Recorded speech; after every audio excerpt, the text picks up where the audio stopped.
पदावली महाभियोग एवं परिपक्वता राष्ट्रपति की पदावधि राष्ट्रपति की पदावधि उसके पद धारण करने की तिथि से 5 वर्ष तक होती है। हालांकि वह अपनी पदावधि में किसी भी समय अपना त्यागपत्र उपराष्ट्रपति को दे सकता है। इसके अतिरिक्त उसे कार्यकाल पूरा होने के पूर्व महाभियोग चलाकर भी उसके पद से हटाया जा सकता है। जब उसका उत्तराधिकारी पद ग्रहण न करे कर ले राष्ट्रपति अपने 5 वर्ष के कार्यकाल के उपरांत भी पद पर बना रह सकता है। वह इस पद पर पुनः निर्वाचित हो सकता है। 6 वह कितनी बार भी पुनः निर्वाचित हो सकता है। हालांकि अमेरिका में एक व्यक्ति को 2 बार से अधिक राष्ट्रपति नहीं बना सकता। राष्ट्रपति पर महाभियोग राष्ट्रपति पर संविधान का उल्लंघन करने पर महाभियोग चलाकर उसे पद से हटाया जा सकता है। हालांकि संविधान का उल्लंघन वाक्यों को परिभाषित नहीं किया गया है। महाभियोग के आरोप संसद के किसी भी सदन में प्रारंभ किए जा सकते हैं। इन दोनों आरोपों पर सदन के 1/4 सदस्यों जिस पर सदन ने आरोप न लगाए हो के हस्ताक्षर होने चाहिए एवं राष्ट्रपति की 14 दिन का नोटिस देना चाहिए। महाभियोग का प्रस्ताव 2/3 बहुमत से पारित होने के पश्चात दूसरे सदन में भेजा जाता है, जिसे इन आरोपों की जांच करनी चाहिए।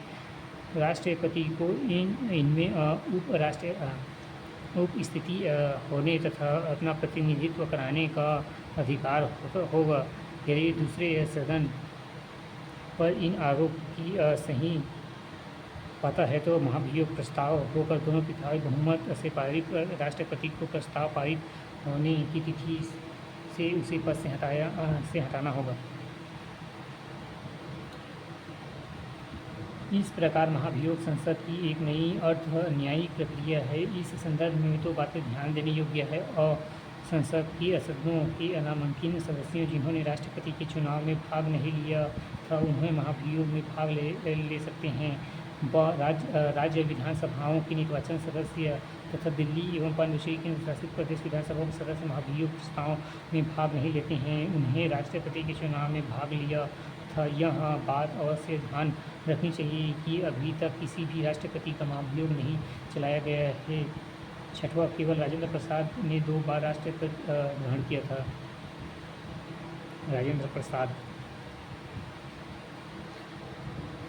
राष्ट्रपति के पद की रीतियाँ राष्ट्रपति का पद निम्न प्रकार से रिक्त हो सकता है।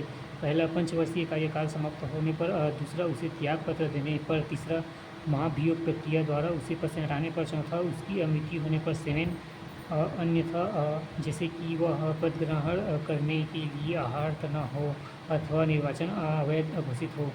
यदि पद रिक्त होने के कारण उसके कार्यकाल समाप्त होना हो तो उस पद को भरने हेतु उसके कार्यकाल एवं पूर्ण होने के पूर्व नया चुनाव कराना चाहिए।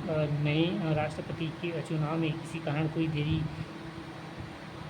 हो तो वर्तमान राष्ट्रपति अपने पद पर बना रहेगा। 5 वर्ष उपरांत भी जब किसी भी राष्ट्रपति उत्तराधिकारी कार्यभार ग्रहण न कर ले, संविधान में यह बंद राष्ट्रपति के न होने पर पद रिक्त हो तो संसाधन से बचने के लिए किया है। इस स्थिति में उपराष्ट्रपति को यह अवसर नहीं मिलता है कि वह कार्यवाहक राष्ट्रपति की तरह कार्य करे और उसके कर्तव्यों का निर्वहन करे। यदि उसका उसकी मृत्यु, त्यागपत्र एवं निष्कासन अथवा अन्य किसी भी कारण से रिक्त होता है तो नए राष्ट्रपति का चुनाव पद रिक्त होने की तिथि में 6 महीने के भीतर कराना चाहिए तथा नया निर्वाचन राष्ट्रपति पद ग्रहण करने से 5 वर्ष तक अपने पद पर बना रहेगा। यदि राष्ट्रपति का पद उनकी मृत्यु एवं त्यागपत्र, निष्कासन अथवा अन्य किन्हीं कारणों से रिक्त हो तो उपराष्ट्रपति नए राष्ट्रपति के निर्वाचित होने का कार्यवाहक उपराष्ट्रपति के रूप में कार्य करेगा। उसके अतिरिक्त यदि वर्तमान में राष्ट्रपति अनुपस्थिति, बीमारी, अन्य कारणों से अपने पद पर कार्य करने में असमर्थ हो तो उपराष्ट्रपति उनके पुनः पद ग्रहण करने पर कार्यवाहक राष्ट्रपति के रूप में कार्य करेगा। यदि उपराष्ट्रपति का पद रिक्त हो जाए तो भारत के मुख्य न्यायाधीश अथवा उसका भी पद रिक्त हो तो उच्चतम न्यायालय का वरिष्ठ न्यायाधीश कार्यवाहक राष्ट्रपति के रूप में कार्य करेगा, उसके कर्तव्यों का निर्वाह करेगा। 8-7 अब तक दो राष्ट्रपतियों डॉक्टर जाकिर हुसैन एवं फखरुद्दीन अली अहमद को अपने कार्यकाल के दौरान निधन हुआ था। जाकिर हुसैन एवं फखरुद्दीन। 8वां उदाहरण के लिए जब राष्ट्रपति डॉक्टर जाकिर हुसैन का मई 1969 में निधन हुआ था तो तत्कालीन उपराष्ट्रपति वी गिरी बतौर राष्ट्रपति कार्य करने लगे। इनके उपरांत वी गिरी ने राष्ट्रपति के चुनाव में भाग लेने के लिए त्याग पत्र दे दिया। तब भारत के मुख्य न्यायाधीश एम खीरा तुल्य ने कार्यवाहक राष्ट्रपति के रूप में 20 जुलाई 1969 से 24 अगस्त 1969 तक कार्य किया। जब कोई व्यक्ति जैसे उपराष्ट्रपति, भारत का मुख्य न्यायाधीश अथवा उच्चतम न्यायालय का वरिष्ठ न्यायाधीश कार्यवाहक राष्ट्रपति के रूप में कार्य करता है तो उसके कर्तव्यों का निर्वाह करता है, उसे राष्ट्रपति की समस्त शक्तियाँ एवं मूल्य प्राप्त होती है।